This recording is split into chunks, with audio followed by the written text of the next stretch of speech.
Welcome back to SP Rafi TV live channel once again. ಅಂದ್ಕೊಂಡ ಹಾಗೆ ಇದೊಂದು special episode.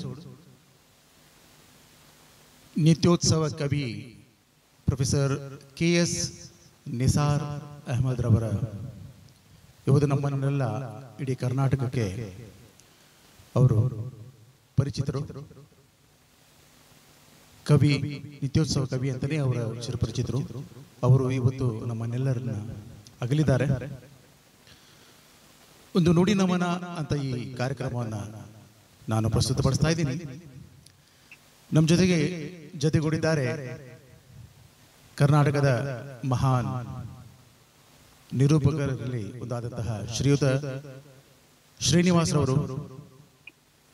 ಇವರು ಕಲಾದೇಗುಲ ಶ್ರೀನಿವಾಸ್ ಅಂತಾನೆ ಚಿರಪರಿಚಿತರು. ಕಲಾದೇಗುಲ ಅಂತ ಇವರು ಕಲಾ ಸಂಸ್ಥೆಯನ್ನು ಹುಟ್ಟುಹಾಕಿ ಕಲೆಗೆ ಸಂಬಂಧಪಟ್ಟ ಸುಮಾರು ಕಾರ್ಯಕ್ರಮಗಳನ್ನು ಕರ್ನಾಟಕದಾದ್ಯಂತ ಹಾಗೂ ಅಂತಾರಾಷ್ಟ್ರೀಯ ಮಟ್ಟದಲ್ಲೂ ಕೂಡ ಇವರು ಸಮ್ಮೇಳನಗಳನ್ನು ನಡೆಸಿದ್ದಾರೆ. ಅವರು ನಮ್ಮ ಜೊತೆಗೆ ಕೂಡಿದ್ದಾರೆ. ಅದು ನನ್ನ ಭಾಗ್ಯ. ಇವತ್ತು ನುಡಿನಮನ ಕಾರ್ಯಕ್ರಮದಲ್ಲಿ ಶ್ರೀಯುತ ದಿವಂಗತ ಪ್ರೊಫೆಸರ್ KS ನಿಸಾರ್ ಅಹಮದ್ ರವರಿಗೆ ಅವರ ಬಗ್ಗೆ ಕೆಲವೊಂದು ನುಡಿ ನಮನವನ್ನು ನಾನು ಅವರ ಮೂಲಕ ದರ್ಶಕರಲ್ಲಿ ಮುಂದಿಡ್ತಾ ಇದ್ದೀನಿ. ಹಾಯ್ ಹಲೋ ಮೂಲಕ ನಮ್ಮ ದರ್ಶಕರಿಗೆ ತಾವು ಪರಿಚಯ ಮಾಡಿಕೊಡಿ ಶ್ರೀಯುತ.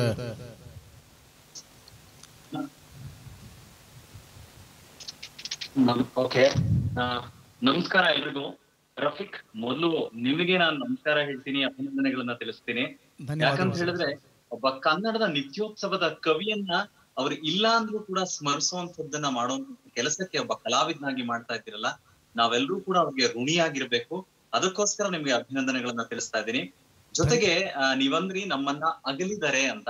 ಆದ್ರೆ ನನಗನ್ಸತ್ತೆ ಈ ರೀತಿಯ ಕಲಾವಿದರು, ಸಾಹಿತಿಗಳು ಯಾವತ್ತೂ ಅಗಲೋದೇ ಇಲ್ಲ ಅಂತ. ಯಾಕಂದ್ರೆ ಅವರ ಬರವಣಿಗೆ ಇರ್ಬೋದು, ಅವರ ಹಾಡುಗಾರಿಕೆ ಇರ್ಬೋದು, ವಾದನ ಇರ್ಬೋದು, ಯಾವತ್ತೂ ಕೂಡ ಜೊತೆನಲ್ಲೇ ಇರತ್ತೆ. ಹಂಗಿದ್ದಾಗ ಕಲಾವಿದನಿಗೆ, ಸಾಹಿತಿಗೆ ಸಾವಿಲ್ಲ ಅಂತ ನಾನ್ ಅನ್ಕೊಳ್ತೀನಿ. ಗ್ರೇಟ್ ಸರ್, ನನಗೆ ಗೊತ್ತಿಲ್ಲ, ಆದ್ರೆ ನನ್ನ ಪ್ರಕಾರ ನಾನು ಅದನ್ನ ಹೇಳಕ್ ಇಷ್ಟಪಡ್ತೀನಿ ಯಾವಾಗ್ಲೂ.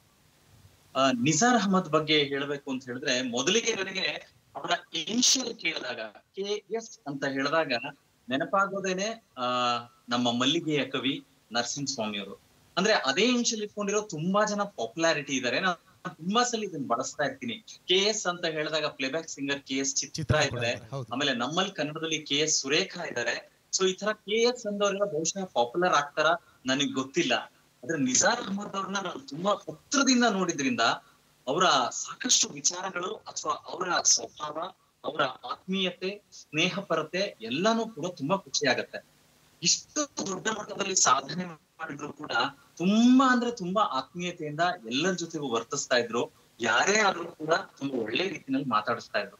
ಒಬ್ಬ ಪ್ರಾಧ್ಯಾಪಕರಾಗಿ ಅವರು ಎಷ್ಟು ಜನ ವಿದ್ಯಾರ್ಥಿಗಳನ್ನ ರೂಪಿಸ್ಕೊಟ್ಟಿದ್ದಾರೆ. ಅದೊಂದು ದೊಡ್ಡ ಅಶ್ವತ್ಥ ವೃಕ್ಷ ಅಂತ ಹೇಳಿದ್ರೆ ತಪ್ಪಿಲ್ಲ. ಸಾಹಿತ್ಯ ಕ್ಷೇತ್ರಕ್ಕೆ ಅವ್ರು ಕೊಟ್ಟಂತ ಕೊಡುಗೆನ ನಿಜವಾಗ್ಲೂ ನನ್ಗೆ ಹೆಮ್ಮೆ ಅನ್ಸತ್ತೆ. ಯಾಕಂದ್ರೆ ಚಂದನ ವಾಹಿನಿಯಲ್ಲಿ ಅವ್ರನ್ನ ಇಂಟರ್ವ್ಯೂ ಮಾಡುವಂತ, ಅಂದ್ರೆ ಶುಭೋದಯ ಕರ್ನಾಟಕ ನೇರಪ್ರಸಾರ ನೀವೆಲ್ಲರೂ ಕೂಡ ನೋಡ್ತಾ ಇದ್ದೀರಾ.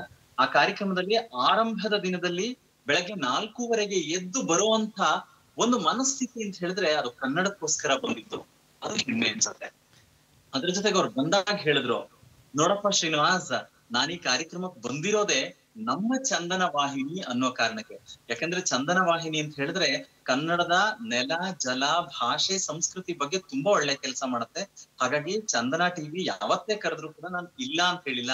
ನಾನು ಯಾವತ್ತೂ ಇಷ್ಟೊತ್ತಿಗೆ ಎದ್ದೇಳದೇ ಇಲ್ಲ. ಅಂಥದ್ರಲ್ಲಿ ನಾನು ಇವತ್ತು ಎದ್ದು ಬಂದಿದ್ದೀನಿ ಅಂದ್ರೆ ಅದು ಕನ್ನಡಕ್ಕೋಸ್ಕರ ಅಂತ ಹೇಳಿದ್ರು. ಅಂದ್ರೆ ಅವರ ಹೃದಯದಲ್ಲಿರುವಂತ ಕನ್ನಡತನ ನನಗೆ ಎಷ್ಟು ಹೆಮ್ಮೆ ಅನ್ನಿಸ್ತು ಗೊತ್ತಾ. ಬಹುಶಃ ಅದಕ್ಕೆ ಅನ್ಸತ್ತೆ ಅವ್ರು ಬರ್ದಿರೋಂತ ಸಾಲನ್ನ ನಾನು ಇವಾಗ ಜ್ಞಾಪಿಸ್ಕೊಳ್ಳೋದಕ್ಕೆ ಇಷ್ಟಪಡ್ತೀನಿ. ಅವತ್ತಿನ ನೇರ ಪ್ರಸಾರದಲ್ಲಿ ಅವರೇ ಅವತ್ತು ಆ ಕವನ ಓದಿದ್ರು. ಹಾಗಾಗಿ ಸ್ನೇಹಿತರೆ, ನಿಮಗೆ ಆ ಕವನ ಮತ್ತೆ ನೆನೆಸೋದಕ್ಕೆ ಇಷ್ಟಪಡ್ತೀನಿ. ಕನ್ನಡವೆಂದರೆ ಬರಿ ನುಡಿಯಲ್ಲ, ಹಿರಿದಿದೆ ಅದರ ಅರ್ಥ. ಇಂಥ ಸಾಲುಗಳರಿ. ಕನ್ನಡವೆಂದರೆ ಬರಿ ನುಡಿಯಲ್ಲ, ಹಿರಿದಿದೆ ಅದರ ಅರ್ಥ. ಜಲವೆಂದರೆ ಕೇವಲ ನೀರಲ್ಲ, ಅದು ಪಾವನ ತೀರ್ಥ. ಯಾರೀ ಹೋಲ್ಸಕ್ ಸಾಧ್ಯ ಇದೆ ಈ ರೀತಿ? ಯಾರಾದ್ರೂ ಅವ್ರನ್ನ ಅಂದ್ರೆ ಮುಸಲ್ಮಾನರು ಅಂತ ಹೇಳಕ್ ಸಾಧ್ಯ ಇದೆಯಾ? ಆದ್ರೆ ನಿಜವಾದ ಕನ್ನಡಿಗರು, ಕನ್ನಡದ ಆ ಒಂದು ಸತ್ವ ಅವರಲ್ಲಿ ಇತ್ತು ಅನ್ನೋದಕ್ಕೆ ಈ ಸಾಲುಗಳು. ಮುಂದೆ ಬರೀತಾರೆ, ಕನ್ನಡವೆಂದರೆ ಬರಿ ನಾಡಲ್ಲ, ಭೂಪಟ ಗೆರೆ ಚುಕ್ಕೆ, ಮರವೆಂದರೆ ಬರಿ ಕಟ್ಟಿಗೆ, ಶ್ರೀಗಂಧದ ಚಕ್ಕೆ ಅಂತ ಹೇಳ್ತಾರೆ. ಕನ್ನಡ ಬರಿ ಕರ್ನಾಟಕವಲ್ಲ, ಅದು ಅಸೀಮ, ಅದು ಅಧಿಗಂತ ಅಂತ. ಎಂಥ ಅದ್ಭುತವಾದಂತ ಸಾಲುಗಳಂದ್ರೆ ಪ್ರತಿಯೊಂದು ಕೂಡ ನೆನಪಾಗತ್ತೆ. ಜೊತೆಗೆ ಇವತ್ತು ನಾವು ಗಾಯಕರೇನಿದ್ದಾರೆ ಎಲ್ಲರೂ ಕೂಡ ಅವ್ರಿಗೆ ಎಷ್ಟು ಸರಿ ನಮಸ್ಕಾರ ಹೇಳಿದ್ರು ಕಡಿಮೆ ಅನ್ಸತ್ತೆ. ಇವತ್ತು ಅನ್ನ ತಿಂತಾ ಇದ್ದಾರೆ ಅಂತ ಹೇಳಿದ್ರೆ ಇಂಥ ಕವಿಗಳು ಕೊಟ್ಟಂತ ಸಾಲಿಂದ ಅನ್ನ ತಿಂತಾ ಇದ್ದಾರೆ, ಬದುಕನ್ನು ನಡೆಸ್ತಾ ಇದ್ದಾರೆ. ಯಾಕೆಂದ್ರೆ ಸಂಪೂರ್ಣವಾಗಿ ಕಲಾವಿದರಾಗೋದಕ್ಕೆ ಕವಿಗಳ ಗೀತೆಗಳ ಕಾರಣ ಆಗಿದೆ. ನಿಜಾರ್ ಅಹಮದ್ ಅವ್ರಿಗೆ ಇನ್ನೊಂದು ಹಿರಿಮೆ ಗರಿಮೆ ಏನಂತ ಹೇಳಿದ್ರೆ, ಕನ್ನಡದ ಸುಗಮ ಸಂಗೀತದ ಪ್ರಪ್ರಥಮ ಧ್ವನಿ ಸುರುಳಿ ಹೊರಬಂದಿದ್ದು ಅದು ನಿಜಾರ್ ಅಹಮದ್ ಅವ್ರದ್ದು. ಅದು ಅಲ್ಲದೆ ಪ್ರಪ್ರಥಮ ಧ್ವನಿ ಸುರುಳಿ ಹೊರದೇಶದಲ್ಲಿ ಬಿಡುಗಡೆಯಾಗಿದ್ದು ಅಂದ್ರೆ ಅದು ಕೂಡ ನಿಜಾರ್ ಅಹಮದ್ ಅವ್ರದೇ. ಅದು ನಿತ್ಯೋತ್ಸವ. ಮೈಸೂರು ಅನಂತ ಸ್ವಾಮಿ ಅವ್ರನ್ನ ಇಂಥ ಸಂದರ್ಭದಲ್ಲಿ ಜ್ಞಾಪಿಸ್ಕೊಳ್ಳೇಬೇಕು. ಯಾಕಂತ ಹೇಳಿದ್ರೆ ಸುಗಮ ಸಂಗೀತ ಕ್ಷೇತ್ರವನ್ನ ಒಂದು ರೀತಿ ಭದ್ರ ಮಾಡಿದ್ದು ಮೈಸೂರು ಅನಂತ ಸ್ವಾಮಿ ಅವರು. ಜೊತೆಗೆ ಇವತ್ತು ಮರೆಯಕ್ಕಾಗದಿರೋ ಗೀತೆಗಳನ್ನ ಕೊಟ್ಟಿದ್ದು ಅಂತ ಹೇಳಿದ್ರೆ ಅದು ಕೂಡ ಮೈಸೂರು ಅನಂತ ಸ್ವಾಮಿ ಅವರು. ಅದಲ್ಲದೆ ಎಲ್ಲರೂ ಕೂಡ ಉತ್ಕೃಷ್ಟವಾದಂತ ಸಾಹಿತ್ಯವನ್ನ ಹೆಕ್ಕಿ ಹೆಕ್ಕಿ ತಗೊಂಡ್ ಬಂದು ಅದಕ್ಕೆ ಸಂಯೋಜನೆ ಮಾಡಿದ್ರು. ಅಂಥ ಸಾಲುಗಳನ್ನ ಇವತ್ತು ನಾವು ಮತ್ತೆ ಮತ್ತೆ ಗುಣುಕ್ತಿವಿ, ಗಾಯಕರು ಹಾಡ್ತಾರೆ ಅಥವಾ ಯಾರೇ ಆಸಕ್ತರು ಕಲಾಸಕ್ತರು ಆ ಹಾಡುಗಳನ್ನ ಕೇಳ್ತಾರೆ ಅಂತ ಹೇಳಿದ್ರೆ ಇಂಥ ಕವಿಗಳು ಕೊಟ್ಟಂತ ಸಾಲು. ನಿಜಾರ್ ಅಹಮದ್ ಬಹುಶಃ ಅವರ ಬದುಕಿನ ಉದ್ದಕ್ಕೂ ಆದಂತ ಎಲ್ಲ ವಿಷಯಗಳನ್ನ ತಮ್ಮ ಪದಪುಂಜಗಳಲ್ಲಿ ದಾಖಲು ಮಾಡ್ತಾ ಹೋಗ್ತಾರೆ. ನೀವು ಆ ಗಾಂಧಿ ಬಜಾರ್ ಬಗ್ಗೆ ಬರ್ದಿರುವಂತದ್ದನ್ನ ನೀವು ನೋಡಿರ್ತೀರಾ, ಓದಿರ್ತೀರಾ. ಜೊತೆಗೆ ಎಲ್ಲವೂ ಕೂಡ ಅಂದ್ರೆ ಯಾವುದೇ ಹೊರದೇಶಕ್ಕೆ ಹೋಗ್ಬೋದು, ಎಲ್ಲೇ ಇರ್ಬೋದು. ನಾನು ಆಮೇಲೆ ಇನ್ನೊಂದು ಮಾತು ಹೇಳ್ಬೇಕು, ಅವ್ರಿಗೆ ಕುಟುಂಬ ಅಂದ್ರೆ ತುಂಬಾ ಇಷ್ಟ, ಅವ್ರ ಹೆಂಡತಿ ಅಂದ್ರೆ ತುಂಬಾ ಇಷ್ಟ. ಯಾವಾಗ್ಲೂ ಅಷ್ಟೇ, ನಾನು ಅವ್ರ ಮನೆಗೆ ಅವಾಗ ಹೋಗ್ತಾನೆ ಇದ್ದೆ. ಅವಾಗ್ಲೂ ಅಷ್ಟೇನೆ, ಶ್ರೀನಿವಾಸ್ ಬಂದಿದ್ದಾನೆ ಕಾಫಿ ಕೊಡೆ ಅಂತ ಹೇಳೋರು. ಅಂದ್ರೆ ಅವ್ರ ಮನೆಯ ಮೇಲ್ಗಡೆ ಒಂದ್ ರೂಮ್ ಇದೆ. ಸಾಹಿತ್ಯಿಕವಾಗಿ ಅವ್ರಿಗೆ ಯಾವುದೇ ರೀತಿ ಡಿಸ್ಟರ್ಬ್ ಆಗ್ಬಾರ್ದು ಅಂತ ಹೇಳಿ ಅವ್ರೊಬ್ರೇ ಕೂತ್ಕೊಂಡು ಕೆಲಸ ಮಾಡ್ತಾ ಇರ್ತಿದ್ರು ಯಾವಾಗ್ಲೂನು. ಅವ್ರ ಹೆಂಡತಿ ಕೆಳಗಡೆ ಇರೋರು. ಸೊ ಎಲ್ರೂ ಅಷ್ಟೇ ಅಲ್ಲಿ ಮೇಲ್ ಹೋಗಿ ಕೂತ್ಕೊಂಡು ಅವ್ರ ಜೊತೆ ಮಾತಾಡಿದಾಗ ಅವ್ರ ಆತ್ಮೀಯತೆ ಇದೆ ಗೊತ್ತಾ. ಆಮೇಲೆ ಅವರು ಪ್ರತಿ ಸಲ ಹೇಳೋರು, ನಿರೂಪಣೆ ಕೇಳ್ಬೇಕಾದ್ರೆ, ಶ್ರೀನಿವಾಸ್ ನೋಡಪ್ಪ, ಭಾಷೆ ಬಳಸೋದಿದೆಯಲ್ಲ ಬಹುಶಃ ಅದನ್ನ ಒಳ್ಳೆ ರೀತಿನಲ್ಲಿ ಹೃದಯದಿಂದ ಮಾತಾಡಿದಾಗ, ಜೊತೆಗೆ ಆ ಭಾಷೆ ಬಗ್ಗೆ ಭಕ್ತಿ ಇದ್ದಾಗ ಮಾತ್ರ ನೀನ್ ಮಾತಾಡ್ತೀಯಲ್ಲ ಹಂಗ್ ಮಾತಾಡಕ್ ಆಗೋದು ಅಂತ ಹೇಳ್ತಾ ಇದ್ರು. ನೋಡಿ, ಅಂತ ಕವಿ ಒಬ್ಬ ನಿರೂಪಕ ಮಾತನ್ನ ಕೇಳಿ ಇಷ್ಟ ಪಡ್ತಾರೆ ಅಂದ್ರೆ ಅದಕ್ಕಿಂತ ಸೌಭಾಗ್ಯ ಬೇಕಿಲ್ಲ. ಈ ಸಂದರ್ಭದಲ್ಲಿ ನಾನು ನನ್ನ ಗುರುಗಳನ್ನ ನೆನಪಿಸ್ಕೊಳ್ಬೇಕು. ಯಾಕೆ ಗೊತ್ತಾ, ಇವತ್ತೇನಾದ್ರೂ ಸಾಹಿತ್ಯದಲ್ಲಿರೋ ಎಲ್ಲಾ ಸಾಹಿತ್ಯ ದಿಗ್ಗಜರು ನನಗೇನಾದ್ರೂ ಪರಿಚಯ ಇದ್ರು ಈ ರೀತಿ ಆತ್ಮೀಯತೆ ಅಂತ ಹೇಳಿದ್ರೆ ನನ್ನ ಗುರುಗಳಾದಂತ ಜಿ.ವಿ. ಅತ್ರಿ ಕಾರಣ. ನಾನು ಒಂದಷ್ಟು ದಿವಸ ಅವರಲ್ಲಿ ಸುಗಮ ಸಂಗೀತ ಕಲಿತೆ. ಆ ಸಂದರ್ಭದಲ್ಲೇ ಈ ಎಲ್ಲಾ ಕವಿಗಳು ಪರಿಚಯ ಆಗಿದ್ದು. ಅದ್ರ ಜೊತೆಗೆ ಏನಂತ ಹೇಳಿದ್ರೆ ಅವರು ಕಾರ್ಯಕ್ರಮಕ್ಕೆ ಇವ್ರನ್ನ ಕರೆಸ್ತಾ ಇದ್ರು. ನಮಗೆಲ್ಲ ಅಂದ್ರೆ ಎಲ್ಲಾ ಸ್ಟೂಡೆಂಟ್ಸ್ಗೂ ಒಂದೊಂದು ಟಾಸ್ಕ್ ಕೊಡೋರು. ಅಂದ್ರೆ ನೀವ್ ಯಾವ ಏರಿಯಾದಲ್ಲಿ ಇದ್ದೀರಾ, ಸೊ ನಿಮ್ಮ ಏರಿಯಾದಲ್ಲಿ ನಿಯರೆಸ್ಟ್ ಇರುವಂತ ಗೆಸ್ಟ್ ಗಳಿಗೆ ನೀವು ಹೋಗಿ ಇನ್ವಿಟೇಷನ್ ಕೊಟ್ಟು ಬರ್ಬೇಕು ಅಂತ. ನನ್ನ ಸೌಭಾಗ್ಯ, ನಾನಿರೋ ಏರಿಯಾಗೆ ತುಂಬಾ ಹತ್ರದಲ್ಲಿ ನಿಜಾರ್ ಅಹಮದ್ ಇರೋದ್ರಿಂದ ನನಗ್ ಸಿಗ್ತಾ ಇತ್ತು ಯಾವಾಗ್ಲೂ. ನಾನು ಹೋಗೋದು, ಇನ್ವಿಟೇಷನ್ ಕೊಡೋದು. ಸೊ ಈ ತರ ಅಂದ್ರೆ ಅವರ ಜೊತೆಗಿನ ಪರಿಚಯ ಶುರುವಾದದ್ದು. ನಾನೊಬ್ಬ ಪ್ರೊಫೆಷನಲ್ ಆಂಕರ್ ಆದ್ಮೇಲೆ ಎಲ್ಲಾ ಕಡೆನೂ ಅಷ್ಟೇ ಸಿಕ್ಕದಾಗೆಲ್ಲ, ಬಿಡಪ್ಪ ನೀನಿದ್ರೆ ಖುಷಿ ಆಗತ್ತೆ ಕಣಯ್ಯ. ಇವನ್ ಚಂದನ ಟಿವಿನಲ್ಲಿ ಶುಭೋದಯ ಕರ್ನಾಟಕ ಇದ್ದಾಗ್ಲೂ ಅಷ್ಟೇನೆ, ಓ ನೀನಿದ್ದೇನೆಯ ಶ್ರೀನಿವಾಸ, ತುಂಬಾ ಖುಷಿ ಆಯ್ತು ಅಂತ ಹೇಳಿದ್ರು. ನೋಡಿ, ಅದೆಲ್ಲ ನೆನಪಿಸ್ಕೊಂಡಾಗ ಒಂದ್ ಕಡೆ ಖುಷಿ ಆಗತ್ತೆ, ಇನ್ನೊಂದ್ ಕಡೆ ಬೇಜಾರಿದೆ. ಅಂದ್ರೆ ಏನು ಭಗವದ್ಗೀತೆನಲ್ಲಿ ಹೇಳ್ತಾರಲ್ಲ, ಪುನರಪಿ ಜನನಂ ಪುನರಪಿ ಮರಣಂ ಅಂತ. ಹಾಗಿದ್ದಾಗ ನಮ್ಮ ಜೀವನ ಇದ್ದು ಮುಗಿಸ್ಕೊಳ್ಳೇಬೇಕಾಗತ್ತೆ. ಆದ್ರೆ ಮುಗಿಸಿ ಹೋದ್ಮೇಲೆ ನಾವ್ ಏನ್ ಬಿಟ್ಟಿದೀವಿ ಅಂತ ಹೇಳ್ಬೇಕು. ಕಲಾವಿದ, ಸಾಹಿತಿ ಯಾವತ್ತೂ ಕೂಡ ಸತ್ರು ಬದುಕುವಂತ ಏಕೈಕ ವ್ಯಕ್ತಿಗಳು ಅಂದ್ರೆ ಅದು ಅವ್ರು ಮಾತ್ರ. ಹಂಗಾಗಿ ನಿಜಾರ್ ಅಹಮದ್ ನನ್ನ ಪ್ರಕಾರ ಸತ್ತಿಲ್ಲ. ಜೊತೆಗೆ ಅವರು, ನಾವು ಅತ್ರಿಯವ್ರ ಹತ್ರ ಕಲಿಬೇಕಾದ್ರೆ ಅತ್ರಿ ಸರ್ ಒಂದ್ ಸಾಂಗ್ ಹೇಳ್ಕೊಟ್ಟಿದ್ರು, ಕಂಪೋಸ್ ಮಾಡಿದ್ರು. ಅವರಿಗೆ ಹೇಳ್ಬೇಕಾದ್ರೆ ತುಂಬಾ ಅಂದ್ರೆ ಖುಷಿ ಪಡೋರು. ಸಗಾದ ಸಿರಿ ಬಂತು ನಮ್ಮೂರಿಗೆ, ಸುಗ್ಗಿಯ ಸೊಬಗಿಂದ ನಮ್ಮೂರಿಗೆ, ಹೊಯ್ ಹೊಯ್ ಸಗಾದ ಸಿರಿ ಬಂತು ನಮ್ಮೂರಿಗೆ, ಸುಗ್ಗಿಯ ಸೊಬಗಿಂದ ನಮ್ಮೂರಿಗೆ. ಈ ಜನಪದ ಶೈಲಿಯ ಸಾಹಿತ್ಯವನ್ನು ಕೂಡ ಬರೆದಂತ ಹೆಗ್ಗಳಿಕೆ ನಿಜಾರ್ ಅಹಮದ್ ಅವ್ರಿಗೆ. ಅಂದ್ರೆ ಯಾವ ರೀತಿಯ ಸಾಹಿತ್ಯವನ್ನ ಬರದಿಲ್ಲ ಅಂತ ಕೇಳ್ಬೇಕು ನಿಜಾರ್ ಅವ್ರನ್ನ. ಅಷ್ಟೆಲ್ಲಾ ಕೆಲಸ ಮಾಡಿದ್ರು ಕೂಡ ಪ್ರತಿಯೊಂದು ಕಾರ್ಯಕ್ರಮಕ್ಕೂ ಆತ್ಮೀಯತೆಯಿಂದ ಭಾಗವಹಿಸ್ತಾ ಇದ್ರು. ಆಮೇಲೆ ಅವ್ರಿಗೆ ಕೆಲವೊಂದ್ ಸಂದರ್ಭದಲ್ಲಿ ಅಯ್ಯೋ ನನ್ನ ಯಾಕ್ರಪ್ಪ ಎಷ್ಟು ಹೊಗಳ್ತೀರಾ ನೀವು ವೇದಿಕೆನಲ್ಲಿ, ಬೇಡಪ್ಪ ನನ್ನ ಹೊಗಳಬೇಡಿ ಅಂತ ತುಂಬಾ ಸಲ ಹೇಳ್ತಾ ಇದ್ರು. ಆದ್ರೆ ನಾವು ಒಬ್ಬ ನಿರೂಪಕರಾಗಿ ಅಂತ ಒಬ್ಬ ಸಾಹಿತಿ ನಮಗೆ ಸಿಕ್ಕಿದ್ರಲ್ಲ ಅನ್ನೋ ಖುಷಿಯಲ್ಲಿ ನಾವು ಇನ್ನೊಂದಷ್ಟು ಹೇಳ್ತಾನೆ ಇರ್ತೀವಿ ಅವ್ರ ಬಗ್ಗೆ. ಒಂದ್ ಬೇಸರ ಏನಿದೆ ಗೊತ್ತಾ, ಇಷ್ಟು ಕೆಲಸ ಮಾಡಿದಂತ KS ನಿಜಾರ್ ಅಹಮದ್ ಅವ್ರಿಗೆ ಜ್ಞಾನಪೀಠ ಪ್ರಶಸ್ತಿ ಬರ್ಬೇಕಿತ್ತು. ಅಂದ್ರೆ ಅವರು ಇದ್ದಾಗ್ಲೇನೆ ಬಂದಿದ್ರೆ, ತುಂಬಾ ಕಡೆ ಈ ವಿಷಯ ನಾನು ಪ್ರಸ್ತಾಪ ಮಾಡಿದೀನಿ, ಸರ್ ಇದ್ದಾಗ್ಲೂ ನಾನು ಹೇಳಿದೀನಿ, ಸರ್ ಜ್ಞಾನಪೀಠ ಪ್ರಶಸ್ತಿ ನಿಮಗ್ ಬರ್ಬೇಕು ಅಂತ. ಅಯ್ಯೋ ಬಿಡಯ್ಯ, ಜ್ಞಾನಪೀಠ ಪ್ರಶಸ್ತಿ ಬಂದ್ರೆಷ್ಟು ಬಿಟ್ರೆಷ್ಟು, ಕರ್ನಾಟಕದ ಜನ ನನ್ನನ್ನ ಇಷ್ಟಪಟ್ಟಿದಾರಲ್ಲ ಅದಕ್ಕಿಂತ ಇನ್ಯಾವ ಪ್ರಶಸ್ತಿ ಬೇಕು ಅಂತ ಅದನ್ನು ಕೂಡ ಮಾತಾಡಿದ್ರು. ಸೊ ಅಂತ ನಿಜಾರ್ಗೆ ನಾನು ಅವರ ಹೆಸರು ಬಗ್ಗೆ ವಿಸ್ತರಣೆ ಮಾಡಿ ಕೂಡ ಬರ್ದಿದ್ದೆ. ನಾನು ಈ ತಕ್ಷಣಕ್ಕೆ ಅದು ಸಿಗ್ಲಿಲ್ಲ, ಇಲ್ಲಾಂದ್ರೆ ಅದನ್ನು ಕೂಡ ಹೇಳ್ತಾ ಇದ್ದೆ. ಆದ್ರೆ ಕಡೆಯ ಸಾಲಲ್ಲಿ ಅವ್ರಿಗೆ ಹೇಳ್ತೀನಿ, ನಿಜಾರರೇ ನಿಮಗೆ ಹಜಾರ್ ನಮಸ್ಕಾರ ಅಂತ. ಇನ್ನೇನ್ ಹೇಳ್ಬೇಕು ಗೊತ್ತಿಲ್ಲ. ಎಂತ ಒಳ್ಳೆ ಮಾತುಗಳನ್ನ ಎಷ್ಟು ಖುಷಿ ಆಯ್ತು ಅಂದ್ರೆ ನನಗೆ. ಇಷ್ಟೊಂದು ಅವರ ಬಗ್ಗೆ ಎಷ್ಟೊಂದು ಒಲವು, ಎಷ್ಟೊಂದು ನನಗೆ ಮಾತುಗಳು ಬರ್ತಾ ಇಲ್ಲ. ಆಕ್ಚುಲಿ ನಿಮ್ ತರ ನನಗೆ ಮಾತಾಡ್ಲಿಕ್ಕೂ ಬರಲ್ಲ, ಅದು ನಿರೂಪಕರಿಗೆ ಅಷ್ಟೇ ರಿಯಲಿ ನಾನು ನನ್ನ ದರ್ಶಕರಿಗೆ ಇವರ ಬಗ್ಗೆ ಹೇಳಬೇಕು.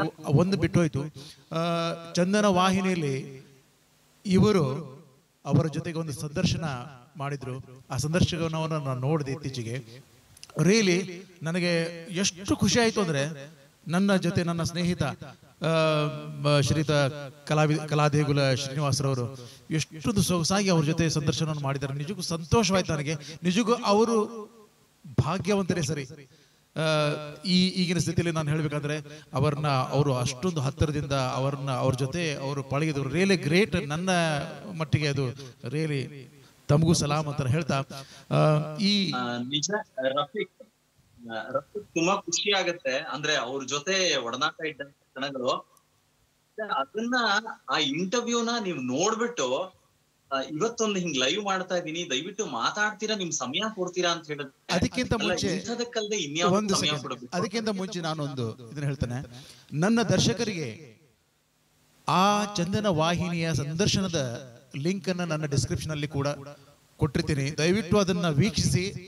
ಬಹುಶಃ ಯಾರಾದ್ರೂ ವೀಕ್ಷಿಸದೆ ಇದ್ದವರು ದಯವಿಟ್ಟು ಅದನ್ನ ವೀಕ್ಷಿಸಿ ಅಂತ ನಾನು ಕೇಳ್ಕೊತೀನಿ. ಎಂತ ಸೊಗಸಾದ ಸಂದರ್ಶನ ಅದು. ರಿಯಲಿ ನನ್ನ ಎದುರಿಗೇನೆ ಕೂತ ಹಾಗಿದೆ KS ನಿಜಾರ್ ಅಹಮದ್ ಸಾಹೇಬ್ರು. Really great. ನನಗೆ ತುಂಬಾ ಖುಷಿ ಆಯ್ತು. ಅದಕ್ಕೆ ಇಮಿಡಿಯೇಟ್ ನಾನು ಅವ್ರನ್ನ ಕರೆ ಮಾಡಿದೆ. ನನ್ನ ಕರೆಗೆ ಬಹುಶಃ ಅವರು ರಿಸೀವ್ ಮಾಡ್ತಾರಲ್ಲ ಅನ್ಕೊಂಡ, ಯಾವಾಗಲೂ ಬ್ಯುಸಿ ಶೆಡ್ಯೂಲ್ ಇರುವಂತ ಶ್ರೀಯುತ ಕಲಾದೇಗುಲ ಶ್ರೀನಿವಾಸ್ ಅವರು ಏನೋ ಲಾಕ್ಡೌನ್ ಬಹುಶಃ ನನಗೋಸ್ಕರ ಸಿಕ್ಕಿದ್ದಾರೆ ಅಂತ ಅನ್ಕೊಂಡಿದ್ದೀನಿ. ತಾವು ಮುಂದುವರಿಸಬಹುದು ಇನ್ನು ಏನಾದ್ರು ಇದ್ರೆ. ಸೊ ರಫೀಕ್ ಏನ್ ಗೊತ್ತಾ, ಇಲ್ಲಿ ಲಾಕ್ಡೌನು, ಕರೋನಾ ಇದೆಲ್ಲ ಒಂದ್ ಕಡೆ ನಮ್ಗೆ ಇಡೀ ಮನುಕುಲಕ್ಕೆ ಒಂದು ದೊಡ್ಡ ಸಮಸ್ಯೆ ಆಗಿದ್ರು ಕೂಡ, ಈ ಸಂದರ್ಭದಲ್ಲಿ ನಾವೆಲ್ಲರೂ ಕೂಡ ನಮ್ಮನ್ನ ನಾವು ಸದೃಢಗೊಳಿಸ್ಕೊಳ್ಳೋದಕ್ಕೆ ಒಂದು ಸುವರ್ಣ ಅವಕಾಶ. ಆಮೇಲೆ ನಮ್ಮಲ್ಲಿ ಏನಾದ್ರು ಮಾಡ್ಬೇಕು ಅಂತಿರೋದು, ತಾಲೀಮ್ ಮಾಡ್ಬೇಕು ಅಂತಿರೋದು, ಅಥವಾ ನಮ್ಮನ್ನ ನಾವು ಬದಲಾಯಿಸ್ಕೊಳ್ಬೇಕು ಅಂತಿರೋದು, ಅಂದ್ರೆ ಈ ಪಾಸಿಟಿವಿಟಿ ಅಂತ ಹೇಳ್ತೀವಲ್ಲ, ಅದೆಲ್ಲದಕ್ಕೂ ಕೂಡ ಒಂದ್ ಒಳ್ಳೆ ಗಳಿಗೆ. ಅಂದ್ರೆ ಎಲ್ಲಾನು ನಾವು ಪಾಸಿಟಿವ್ ಆಗಿ ನೋಡಿದಾಗ ಖಂಡಿತ ಪಾಸಿಟಿವ್ ಆಗಿ ಕಾಣಿಸುತ್ತೆ. ಆದ್ರೆ ಇದ್ರ ಮಧ್ಯದಲ್ಲಿ ಈ ತರ ಸಣ್ಣ ಪುಟ್ಟ ನೋವುಗಳು ಬಂದಾಗ ಕಡೆ ಪಕ್ಷ ಅವ್ರನ್ನ ಹೋಗಿ ಒಂದ್ಸಲಿ ದರ್ಶನ ಮಾಡ್ಕೊಂಡ್ ಬರ್ಬೋದಿತ್ತು. ಆದ್ರೆ ಆ ಅವಕಾಶ ಇಲ್ಲ. ಅಂದ್ರೆ ಕರೋನಾ ಎಫೆಕ್ಟ್ ಇಂದ ನಾವು ಹೋಗೋಂಗಿಲ್ಲ. ಸರ್ಕಾರ ಅದಕ್ಕೆ ಲಿಮಿಟ್ ಮಾಡಿದೆ. ಯಾಕೆಂದ್ರೆ ನಾವು ಆ ರೂಲ್ಸ್ ನ ಫಾಲೋ ಮಾಡ್ಬೇಕಾಗಿದೆ. ಆದ್ರೆ ನಾವು ಎಲ್ಲಿದ್ದೀವೋ ಅಲ್ಲೇ ಕೂತ್ಕೊಂಡು ಅಂತ ವ್ಯಕ್ತಿನ ನೆನಪಿಸ್ಕೊಳ್ಳೋದು, ಸ್ಮರಿಸೋದಿದೆಯಲ್ಲ, ಅದು ನಿಜವಾದ ಒಬ್ಬ ಕಲಾವಿದ ಮಾಡುವಂತ ಗೌರವ ಅಂತ ಅನ್ಕೊಳ್ತೀನಿ. ರಫೀಕ್, ನಿಜವಾಗ್ಲೂ ನಿಮ್ಮ ಕೆಲ್ಸಕ್ಕೆ ನಾನು ನಿಮಗೂ ಒಂದು ಹಜಾರ್ ನಮಸ್ಕಾರ ಹೇಳ್ತೀನಿ. ಆಮೇಲೆ ನಾನು ತುಂಬಾ ಮಾತಾಡ್ತಾ ಇದ್ದೀನಿ ನಿಮ್ ಜೊತೆಗೆ, ತುಂಬಾ ಸಮಯ ಆಯ್ತು ನಿಮ್ ಕೇಳಿ. ನಾನು ಇವಾಗ ದಯವಿಟ್ಟು ನಿಮ್ಮನ್ನ ನಾನ್ ಕೇಳ್ಕೊತಾ ಇದ್ದೀನಿ, ನಿತ್ಯೋತ್ಸವದ ಕವಿಯ ಆ ನಿತ್ಯೋತ್ಸವದ ಗೀತೆನ ಒಂದ್ಸಲಿ ಹಾಡಿದ್ರೆ ನನಗೆ ಖುಷಿ ಆಗತ್ತೆ. ಖಂಡಿತವಾಗಿ ಸರ್, ಖಂಡಿತವಾಗಿ ಅದು ನನ್ನ ಭಾಗ್ಯ. ನಾನು ಪ್ರಯತ್ನಿಸ್ತೀನಿ ಅಂತ ಹೇಳ್ತಾ ಈ ಗೀತೆನ ತಮಗೋಸ್ಕರ ಹಾಗೂ ಕನ್ನಡದ ಜನತೆಗೋಸ್ಕರ ಅವರ ನೆನಪಿನ ಕಾಣಿಕೆಯಾಗಿ ಅಂತ ಹೇಳ್ತಾ ಈ ಗೀತೆನ ಸಾದರಪಡಿಸ್ತೀನಿ.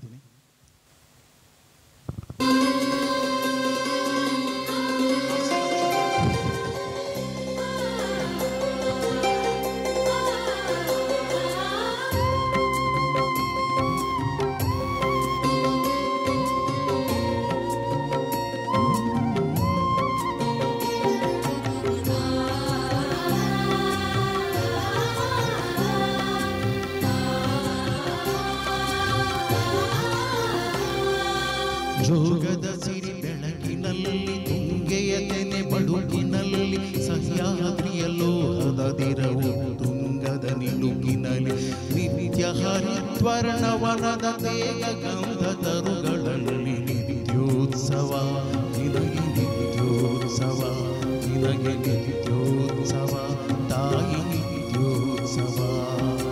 ಜೋಗದ ಸಿರಿ ಬೆಳಕಿನಲ್ಲಿ ತುಂಗೆಯ ತೆನೆ ಬಳುಕಿನಲ್ಲಿ ಸಹ್ಯಾದ್ರಿಯ ಲೋಹದ ದಿರ ಉತ್ತುಂಗದ ನಿಲುಕಿನಲ್ಲಿ ನಿತ್ಯ ಹರಿದ್ವರ್ಣವನದ ತೇಗ ಗಂಧ ತರುಗಳಲ್ಲಿ ನಿತ್ಯೋತ್ಸವ ತಾಯಿ ನಿತ್ಯೋತ್ಸವ ನಿನಗೆ ನಿತ್ಯೋತ್ಸವ ತಾಯಿ ನಿತ್ಯೋತ್ಸವ. ಮತ್ತೊಮ್ಮೆ ಕನ್ನಡದ ಜನತೆಗೆ ನಿತ್ಯೋತ್ಸವ ಕವಿ ಕೆ ಎಸ್ ನಿಸಾರ್ ಅಹಮದ್ ರವರ ಈ ಕವನವನ್ನು ಸಾದರಪಡಿಸ್ತಾ ಇದ್ದೀನಿ.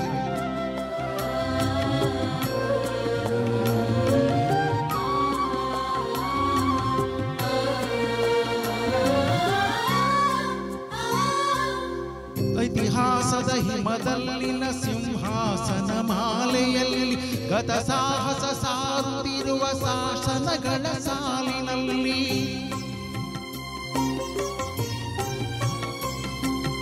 ಇತಿಹಾಸದ ಹಿಮದಲ್ಲಿನ ಸಿಂಹಾಸನ ಮಾಲೆಯಲ್ಲಿ ಗತ ಸಾಹಸ ಸಾರುತ್ತಿರುವ ಶಾಸನಗಳ ಸಾಲಿನಲ್ಲಿ ಲಿಖರಿಯ ಶ್ರೀಗಳಲ್ಲಿ ದೇಗುಲಗಳ ಭಿತ್ತಿಗಳಲ್ಲಿ ನಿತ್ಯೋತ್ಸವ ತಾಯಿ ನಿತ್ಯೋತ್ಸವ ನಿನಗೆ ನಿತ್ಯೋತ್ಸವ ತಾಯಿ ನಿತ್ಯೋತ್ಸವ.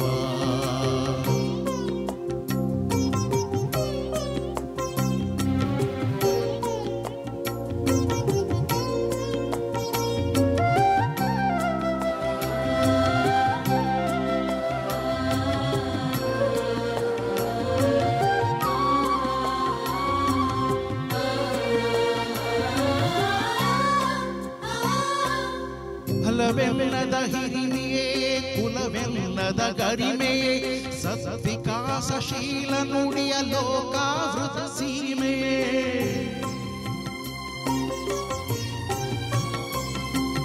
ಹಲವೆಲ್ಲದ ಹಿರಿಮೆಯೇ ಕುಲವೆಲ್ಲದ ಗರಿಮೆಯೇ ಸದ್ವಿಕಾಸಶೀಲ ನುಡಿಯ ಲೋಕಾವೃತ ಸೀಮೆಯೇ ವತ್ಸರ ನಿರ್ವತ್ಸರ ಮನದುದಾರ ಮಹಿಮೆಯೇ ನಿತ್ಯೋತ್ಸವ ತಾಯಿ ನಿತ್ಯೋತ್ಸವ ನಿನಗೆ ನಿತ್ಯೋತ್ಸವ ತಾಯಿ ನಿತ್ಯೋತ್ಸವ.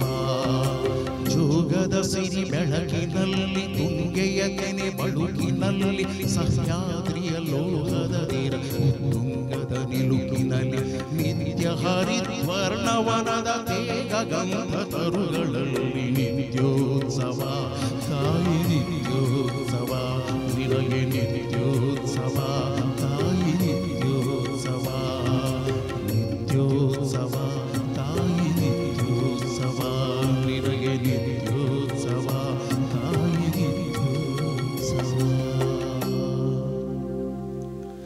ನಿಜಕ್ಕೂ ನನ್ನ ಭಾಗ್ಯ ಇದು. ನಾನು ಪ್ರಯತ್ನ ಪಟ್ಟಿದ್ದೀನಿ. ಧನ್ಯವಾದಗಳು. ಮಧ್ಯ ಮಧ್ಯದಲ್ಲಿ ನನಗೆ ಸ್ವಲ್ಪ ಕಷ್ಟವಾಯಿತು. ಸ್ಟ್ರೋಲಿಂಗ್ ಲಿರಿಕ್ಸ್ ಇರೋದ್ರಿಂದ ಲೇಟೆನ್ಸಿ ವರ್ಡ್ಸ್ ಎಲ್ಲೆಲ್ಲಿ ಬರುತ್ತೆ ಕಷ್ಟ ಆಗ್ಬಿಡ್ತು ನನಗೆ. ಆದರೂ ನನ್ನ ಭಾಗ್ಯ ಕಷ್ಟಪಟ್ಟು ಹಾಡಿದ್ದೀನಿ. ದಯವಿಟ್ಟು ಆಶೀರ್ವದಿಸಿ ಅಂತ ಹೇಳ್ತಾ ನನ್ನ ಶ್ರೋತೃಗಳಿಗೆ ನನ್ನ ದರ್ಶಕರಿಗೆ ಹೇಳ್ಬೋದು.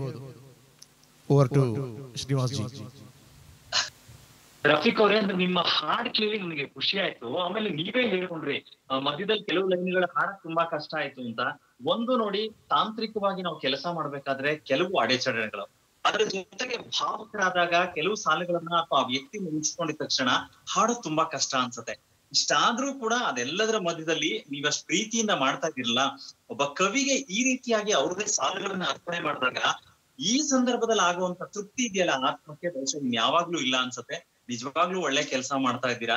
ನನಗೆ ಅದು ತುಂಬಾ ಹೆಮ್ಮೆ ಅನ್ಸುತ್ತೆ. ಯಾಕಂದ್ರೆ ಇದ್ರ ಮುಖಾಂತರ ಎಲ್ಲಾ ಕಲಾವಿದ್ರನ್ನು ನಾನು ಕೇಳ್ಕೊಡ್ತೀನಿ, ಬೇರೆ ಕಲಾವಿದ್ರು ಅಥವಾ ಅಂದ್ರೆ ಹಾಡುಗಾರ ಇರ್ಬೋದು, ನಂತರ ಮಾತಾಡೋರು ಇರ್ಬೋದು, ಅಥವಾ ವಾದ್ಯ ಕಲಾವಿದ್ರು ಇರ್ಬೋದು, ಯಾರೇ ಇದ್ರು ಕೂಡ ನೀವ್ ಅನ್ಸಿದ್ದನ್ನ ಒಂದಷ್ಟು ಅವ್ರಿಗೆ ಅರ್ಪಣೆನ ಮಾಡಿದ್ರೆ ನಿಜವಾಗ್ಲೂ ಅವ್ರಿಗೆ ಖುಷಿ ಆಗತ್ತೆ. ಯಾಕಂದ್ರೆ ಕಲಾವಿದ್ರು ಅವರು ಬರೆದಂತ ಸಾಲುಗಳನ್ನ ಹಾಡ್ತಾ ಅನ್ನ ತಿಂತಾ ಇದಾರೆ, ಅನ್ನದ ಋಣ ತೀರ್ಸಕ್ಕಾಗಲ್ಲ ಅಂತಾರೆ. ಆದ್ರೆ ಈ ಪ್ರಕಾರನಾದ್ರೂ ಅವ್ರಿಗೊಂದು ಗೌರವ ಸಿಕ್ಸಿದ್ರೆ ನಿಜವಾಗ್ಲೂ ಅದೊಂದು ತುಂಬಾ ಸಾರ್ಥಕವಾದಂತ ಕ್ಷಣ ಅಂತ ನನಗನ್ಸುತ್ತೆ. ಅದ್ರ ಜೊತೆಗೆ ರಫೀಕ್, ನನಗೆ ಇನ್ನೊಂದು ವಿಷಯ ಏನ್ ಗೊತ್ತಾ, ಆ ನಿಸಾರ್ ಅವರು ಯಾವುದೇ ರೀತಿಯ ಧರ್ಮಾತೀತವಾಗಿ ಯಾವುದೇ ಸಾಹಿತ್ಯ ಕೆಲಸ ಮಾಡ್ಲಿಲ್ಲ ಅವರು. ಅದು ತುಂಬಾ ಒಂದು ದೊಡ್ಡ ಕೆಲಸ ಮಾಡಿದ್ದು, ದೊಡ್ಡ ಕ್ರಾಂತಿ ಅಂತಾನೆ ನಾನು ಹೇಳ್ಬೇಕು. ನೋಡಿ, ಅಲ್ಲಿ ಬೆಣ್ಣೆ ಕದ್ದ ನಮ್ಮ ಕೃಷ್ಣ ಅಂತ ಬರೀತಾರಲ್ಲ, ಅಂದ್ರೆ ಕೃಷ್ಣನ ಬಗ್ಗೆ ಅವ್ರಿಗಿದ್ದಂತ ಒಲವು ಹೇಳ್ತಾರೆ.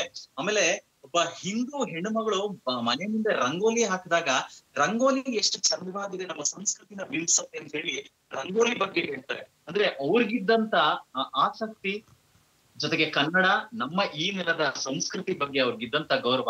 ಯಾಕೆಂದ್ರೆ ಜಾತಿನ ನಾವು ಮಾಡ್ಕೊಂಡಿದೀವಿ, ಜೊತೆಗೆ ಹುಟ್ಟಬೇಕಾದ್ರೆ ನಾವ್ ಯಾರು ಕೇಳಕ್ ಆಗಲ್ಲ.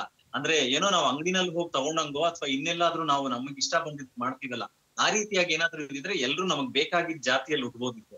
ಆದ್ರೆ ಅದು ಯಾವುದು ಬೇಕು ಅಂತ ಇಲ್ಲದೇ ಇದ್ರು ಕೂಡ ಬಂದ ಮೇಲೆ ಒಂದಷ್ಟು ಜವಾಬ್ದಾರಿ ಇಟ್ಕೊಂಡು ಕೆಲಸ ಮಾಡ್ಬೇಕಾಗತ್ತೆ. ಆದ್ರೆ ನಾವೆಲ್ಲರೂ ಒಂದೇ ಅನ್ನೋದನ್ನ ಈ ನೆಲ ತೋರಿಸಿದೆ.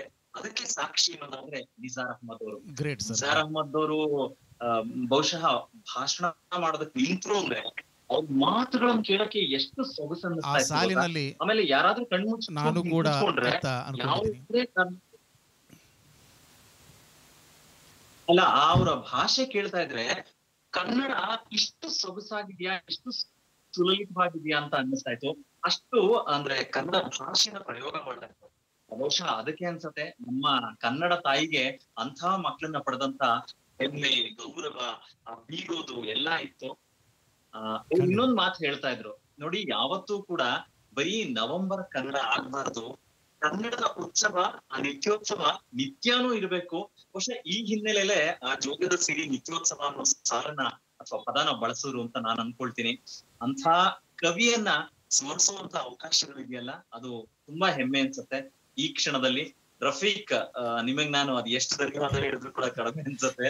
ಸೊ ನನ್ನ ಕಡೆಯಿಂದ ನಾನು ಧನ್ಯವಾದ ಹೇಳ್ತೀನಿ. ಜೊತೆಗೆ ಯಾರೆಲ್ಲರೂ ಕೂಡ ನೇರ ಪ್ರಸಾರದಲ್ಲಿ ಲೈವ್ ನೋಡ್ತಾ ಇದಾರಲ್ಲ, ಅವ್ರಿಗೂ ಕೂಡ ಧನ್ಯವಾದ ಹೇಳಕ್ ಇಷ್ಟಪಡ್ತೀನಿ. ಬಿಕಾಸ್ ಇವತ್ತು ಲಾಕ್ ಡೌನ್ ಅಂತ ಮನೇಲಿ ಕೂತಿದ್ರು ಕೂಡ ಎಲ್ರೂ ಮೊಬೈಲ್ ಇಟ್ಕೊಂಡು ಅವ್ರಿಗೆ ಇಷ್ಟವನ್ನ ಏನೋ ಮಾಡ್ತಾ ಇರ್ತಾರೆ. ಆದ್ರೆ ಇವತ್ತು ಈ ಸಾರ್ಥಕ ಕ್ಷಣಕ್ಕೆ ಲೈವ್ ನೋಡ್ತಾ ಇದ್ದೀರಲ್ಲ, ನಿಸಾರ್ ಅವ್ರಿಗೋಸ್ಕರ, ರಫೀಕ್ ಅವ್ರಿಗೋಸ್ಕರ. ಸೊ ಅದಕ್ಕೆ ನಿಮಗೆಲ್ಲ ನನ್ನ ಕಡೆಯಿಂದ ಒಂದು ಧನ್ಯವಾದ ಹೇಳಕ್ ಇಷ್ಟಪಡ್ತೀನಿ. Thank you so much. ಧನ್ಯವಾದಗಳು ಸರ್. ರಿಯಲಿ ನಿಮ್ಮ ಕೆಲವೊಂದು ಮಾತುಗಳಿಂದ ನನಗೂ ಕೂಡ, ನಾನು ಆ ಸಾಲಿನಲ್ಲಿ ಸೇರಿರುವಂತಹ ವ್ಯಕ್ತಿನೇ ಅಂತ ಅನ್ಕೊಂಡಿದ್ದೀನಿ. ನಮಗೂ ನನ್ನ ಇದರಲ್ಲಿ ನನಗೆ ಎಷ್ಟೋ ಜನ ಹೇಳ್ತಾರೆ, ಏನಿದು ರಫೀಕ್ ಕುಮಾರ್, ಏನು ರಫೀಕ್ ಕುಮಾರ್. ನೋಡಿ, ನನಗೆ ಯಾವುದೇ ಜಾತಿ ಧರ್ಮ ಅದು ಇದು ಇಲ್ಲ. ನಮಗೆ ಸಂಗೀತವೇ ಜಾತಿ, ಸಂಗೀತವೇ ಧರ್ಮ, ಸಂಗೀತವೇ ಎಲ್ಲ ಅನ್ನೋ ಜಾಯಮಾನದವರು ನಾವು. ದಯವಿಟ್ಟು ನಮ್ಮನ್ನು ನಮ್ಮ ಪಾಡಿಗೆ ಬಿಟ್ಟು ಬಿಡಿ. ನಾವು ಅದಕ್ಕೋಸ್ಕರ ನಾವು ಕ್ವಾರಂಟೈನ್ ನಲ್ಲಿ ಇದ್ದೀವಿ ಇವಾಗ. ಸೊ ದಯವಿಟ್ಟು ತೆಗೆದುಕೊಳ್ಳೋರು ತೆಗೆದುಕೋಬಹುದು, ನಮ್ಮನ್ನ ತೆಗೆದುಕೋಬಹುದು ಅಂತ ನನ್ನ ಭಾವನೆ. ಇದನ್ನು ಹೇಳಿಕ್ಕೆ ಇಷ್ಟಪಡ್ತೀನಿ ಅಷ್ಟೇ. ಧನ್ಯವಾದಗಳು. ನಮ್ಮ ಈ ಹೇಳಿ ಒಂದು ಸೆಕೆಂಡ್. ಆಕ್ಚುಲಿ ಏನಂತ ಹೇಳಿದ್ರೆ, ನೀವ್ ಯಾವುದೇ ಸಮುದಾಯವನ್ನ ತೆಗೆದುಕೊಳ್ಳಿ, ಎಲ್ಲಾ ಸಮುದಾಯದಲ್ಲೂ ಒಳ್ಳೆಯವರು ಕೆಟ್ಟವರು ಇದ್ದಾರೆ. ಆದ್ರೆ ಸರಿಯಾಗಿ ಅರ್ಥಕೊಂಡಾಗ ಮಾತ್ರನೇ ಯಾವಾಗ್ಲೂ ಅದು ಬದಲಾವಣೆ ಖಂಡಿತ ಸಿಗತ್ತೆ. ಯಾರೋ ಮಾಡಿದ್ದಕ್ಕೆ ಇನ್ಯಾರ ಮೇಲೂ ಅದನ್ನ ತಪ್ಪು ಹೊರಿಸ್ತಾರೆ. ನನಗನ್ಸತ್ತೆ ಅದು ತಪ್ಪು. ನಾವೆಲ್ಲರೂ ಕೂಡ, ಅಂದ್ರೆ ಮನುಷ್ಯ ಕುಲ ಒಂದೇ ಅಂತ ಹೇಳ್ತಾರಲ್ಲ, ಹಾಗೆ ನಾವೆಲ್ಲರೂ ಕೂಡ ಒಂದೇ. ನಾವೆಲ್ಲರೂ ಕೂಡ ಸಹೋದರರು, ಸಹೋದರಿಯರು. ಸೊ ಹಂಗಿದ್ದಾಗ ಆ ಸಾಮರಸ್ಯ ಕಾಪಾಡ್ಕೊಳ್ಳೋಣ. ಈ ರೀತಿಯ ನಿಮ್ಮ ಲೈವ್ ಇದೆಯಲ್ಲ, ಇದು ನಿಜವಾಗ್ಲೂ ಒಂದು ದೊಡ್ಡ ಸಾಮರಸ್ಯದ ಸಂಕೇತ ಅಂಡ್ ಸಂದೇಶ ಕೊಡ್ತಾ ಇದೆ. ಸೊ ಹಂಗಾಗಿ ಇನ್ನೊಂದ್ಸಲಿ ನಾನು ರಫೀಕ್ ನಿಮಗೆ ಥ್ಯಾಂಕ್ಸ್ ಹೇಳ್ತೀನಿ. ಧನ್ಯವಾದಗಳು ಸರ್. ನಿಮ್ಮಷ್ಟು ನಮಗೆ ನಿಮ್ಮ ಮಾತುಗಳ ಮುಂದೆ ನಾನು ಏನ್ ಮಾತಾಡ್ಬೇಕು, ನನಗೆ ಶಬ್ದಗಳೇ ಬರ್ತಲ್ಲ. Really hats off you. ತುಂಬಾ ಖುಷಿ ಆಯ್ತು ನನಗೆ, ನೀವು ನನ್ನ ಜೊತೆಗೂಡಿದರೆ ಇವತ್ತು. ಧನ್ಯವಾದಗಳು. ನಾನು ಕರ್ನಾಟಕದ ಎಲ್ಲ ಜನತೆಯ ಪರವಾಗಿಯೂ ಕೂಡ ತಮಗೆ ಧನ್ಯವಾದಗಳನ್ನು ಹೇಳ್ತಾ, ಮತ್ತೊಮ್ಮೆ ಈ ನಿತ್ಯೋತ್ಸವ ಕವಿ ಗೊಂದು ನುಡಿ ನಮನ ಕಾರ್ಯಕ್ರಮವನ್ನ ನಿರೂಪಕರಾದಂತಹ ಶ್ರೀಯುತ ಕಲಾದೇಗುಲ ಶ್ರೀನಿವಾಸರವರಿಗೆ ಅವರು ನಿರೂಪಿಸಿಕೊಂಡಿದ್ದಾರೆ. ಧನ್ಯವಾದಗಳು ಅವರಿಗೆ ಮತ್ತೊಮ್ಮೆ. Thank you so much. ಮತ್ತೊಮ್ಮೆ ನಾನು ನನ್ನ ದರ್ಶಕರಿಗೆ ಹೇಳುವುದೇನೆಂದರೆ, SP ರಫಿ TV ಸಬ್ಸ್ಕ್ರೈಬ್ ಮಾಡುವುದರ ಮೂಲಕ ಹಾಗೂ ತಮಗೆ ಯಾವುದಾದ್ರು ಇಷ್ಟವಾದ ಗೀತೆಗಳು ಏನಾದರೂ ಇದ್ದರೆ ದಯವಿಟ್ಟು ಕಮೆಂಟ್ಸ್ ಬಾಕ್ಸ್ನಲ್ಲಿ ಅಥವಾ ಡಿಸ್ಕ್ರಿಪ್ಷನಲ್ಲಿ ಕೊಟ್ಟಿರುವಂತಹ ವಾಟ್ಸಪ್ ನಂಬರ್ ಮೂಲಕನೋ ಅಥವಾ spRafiTV@gmail.com ಇಮೇಲ್ ID ಮೂಲಕ ಆದರೂ ತಾವು ಬರೆದು ಕಳಿಸ್ಬೋದು. ಅವುಗಳಲ್ಲಿ ಯಾವುದಾದ್ರೂ ಗೀತೆ ನಮ್ಮ ಲಿಸ್ಟ್ನಲ್ಲಿ ಇದ್ದರೆ ಖಂಡಿತವಾಗಿ ತಮಗೆ ಡೆಡಿಕೇಟ್ ಮಾಡ್ತೀವಿ ಅಂತ ಹೇಳ್ತಾ ದಯವಿಟ್ಟು ನೋಡ್ತಾ ಇರಿ ನಮ್ಮ ಈ ಲೈವ್ ಚಾನಲ್ನ. Thank you so much for watching spRafiTV live channel. ಧನ್ಯವಾದಗಳು ಸರ್ ಒನ್ಸ್ ಅಗೇನ್ ಶ್ರೀಯುತ ಕಲಾದೇಗುಲ ಶ್ರೀನಿವಾಸ್ ಅವರಿಗೆ. Thank you so much. ಧನ್ಯವಾದಗಳು.